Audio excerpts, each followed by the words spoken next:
Moi, je réponds au nom de Christian Dizeye. Je suis étudiant en master génie informatique à l'Université du Burundi.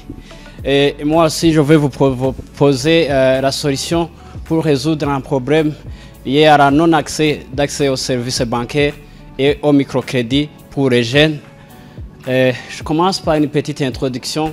Actuellement, au Burundi, comme ailleurs, l'utilisation de la nouvelle technologie de l'information et de la communication est le seul moyen rapide d'accès très rapidement aux différentes informations qui se passent dans le monde. La carence d'utilisation de la nouvelle technologie maintient la société dans une situation de sous-information. Et dans notre pays, les milliers ruraux sont nantis, y compris les jeunes de Ruyigi, qui ne savent pas grand chose sur la nouvelle technologie. Ils utilisent tout simplement les réseaux sociaux comme WhatsApp et Facebook, etc.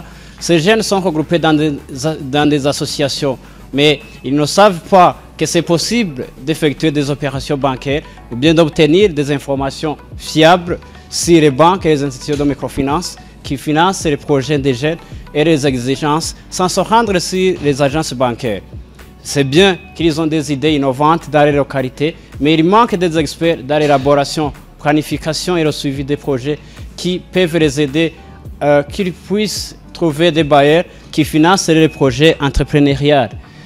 C'est pour cette raison que je propose une solution technologique qui peut les aider à effectuer des opérations bancaires étant chez eux 24 heures sur 24 heures et 7 jours sur 7 jours, sans se soucier des jours et des heures d'ouverture d'agences bancaires, aussi de mettre les projets sur cette plateforme pour trouver bien les experts qui peuvent les aider à bien élaborer les projets.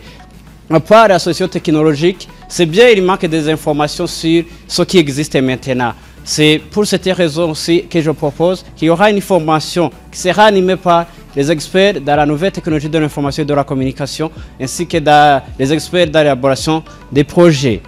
Et l'étape qui suit, c'est ce que c'est un Upshift, parce que c'est bien, j'ai élaboré ce document avec les notions d'Upshift. Upshift, c'est un programme d'innovation sociale et d'entrepreneuriat social conçu pour développer les compétences et les opportunités des jeunes défavorisés en raison, par exemple, de la pauvreté du genre, des handicaps et de l'appartenance ethnique, etc.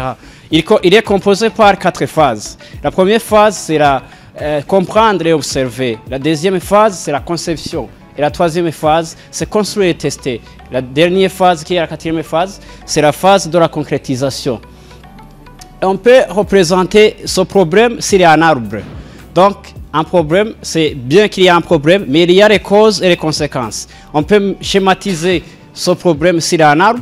On met le problème sur les tiges et les causes dans les racines et les conséquences, on les met dans les frères, comme ça que je pourrais dire. Mais les principales causes ici énumérées, il y a manque d'informations sur les banques, il y a manque de compétences d'utilisation de la nouvelle technologie, il y a aussi les institutions de microfinance sur les qualités, il y a manque aussi des coachs experts qui peuvent les aider, bien sûr, pour élaborer les projets. Les conséquences, il y a la pauvreté, il y a les vols, il y a l'état de santé précaire, l'exploitation des jeunes, il y a la déception, l'exode rural, la délinquance, etc.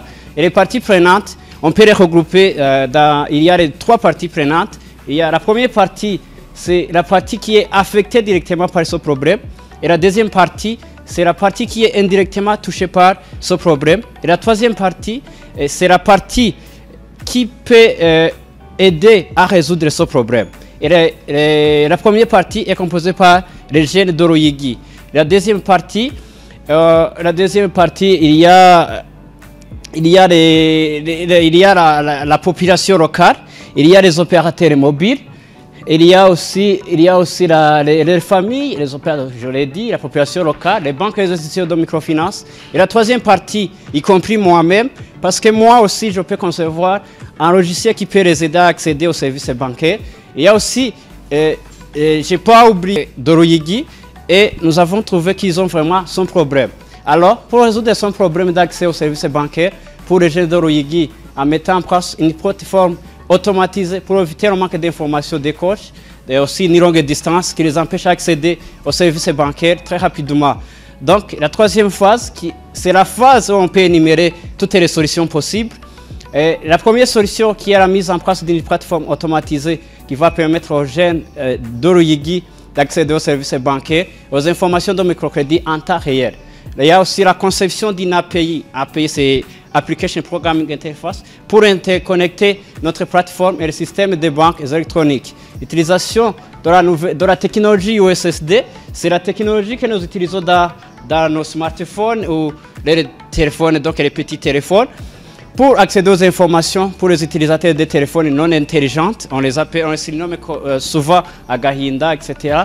Il y a aussi la formation des jeunes sur l'utilisation de la nouvelle technologie, la formation en éducation financière pour éviter le gaspillage de l'argent tout proche. Il y a aussi le suivi personnalisé jusqu'au terme des remboursements du crédit. Il y a aussi la discussion instantanée via les réseaux sociaux parce que ce sont les réseaux sociaux qui sont fréquemment utilisés par ces jeunes. Il y a aussi la discussion, plutôt la digitalisation de l'état civil. C'est aussi une autre solution qui est possible pour éviter ce problème. Il y a, ce tableau est composé par la solution. Il y a la mise en place d'une plateforme automatisée sécurisée. C'est la meilleure solution que j'ai jugée meilleure. Et concernant les différentes activités à mener pour trouver la solution, il y a d'abord l'analyse. On fait d'abord ce qu'on appelle l'analyse de ce qui existe maintenant pour voir la solution, pour voir si c'est possible de réaliser donc, la solution. Et aussi la conception, le développement donc, de cette plateforme que j'ai proposée. Il y aura aussi une phase de test et aussi de la formation pour les utilisateurs de cette plateforme. Quels sont les objets impliqués? Qu'est-ce que j'aurais besoin pour, bien sûr, utiliser cette plateforme? Il y aura des serveurs pour qu'on puisse accéder à cette plateforme état à distance. Il y aura aussi des ordinateurs, connexion Internet, smartphone et nos deux domaines. Il y a aussi donc, les personnes impliquées, je dis, y compris moi-même, les jeunes de l'OIGI, les personnels de la banque, les coachs et les bailleurs. Aussi, là où on peut commencer dans cette province, qui est la province de l'OIGI, oui, c'est possible d'exécuter donc, cette solution. Donc, notre prototype est composé, donc notre plateforme est composée par des parties. La première partie, c'est la partie là où on trouve l'administration, et l'autre partie, c'est pour les utilisateurs. L'administrateur, donc c'est lui qui a tous les droits sur cette plateforme. Il peut modifier, supprimer ou changer, donc modifier, mettre à jour donc, les données. Et les utilisateurs, ça c'est la page de connexion. Donc quand on arrive sur cette plateforme, on commence d'abord à se connecter. Et sur cette interface, c'est bien sécurisé. Le mot de passe, c'est pas clair. Même dans la base, c'est chiffré ou bien codé pour que les intercepteurs ne puissent pas voir donc, ce code, parce que c'est personnel. Donc, après avoir se connecté, on peut arriver sur ce tableau de bord, ou dashboard en anglais. Là, on peut trouver donc, le nombre des entrepreneurs, le nombre des bailleurs, sans faire beaucoup de calculs. Donc, ici, il y a les menus, il y a banque, bailleurs et coach, il y a les projets. Donc, liste de comptes. Il y a aussi un bouton, là on peut cliquer pour créer un compte.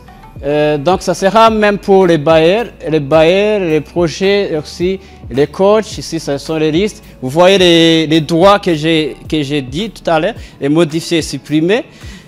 Aussi, il y a aussi, c'est comme si la liste c'est aussi la même chose. Et on peut aussi se déconnecter. Et ici aussi, donc, la liste des comptes, nouveaux comptes. Donc, tout ça donc pour donc faire tout ça, c'est ce que j'ai fait.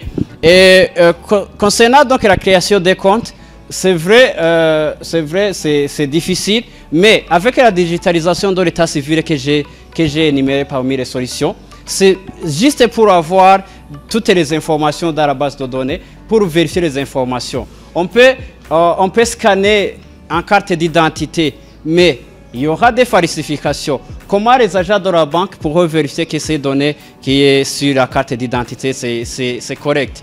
Mais avec la digitalisation de l'état civil, ils auront accès sur la base de données donc de toutes les provinces, toutes les communes. Comme ça, ils pourront vérifier donc, les données. Parce que vous savez aujourd'hui que je peux aller dans une commune, je retire une carte d'identité d'un autre, etc. Ça, vous le savez. Donc, c'est par ici que je mets ma présentation parfaite. Je vous remercie pour votre aimable attention.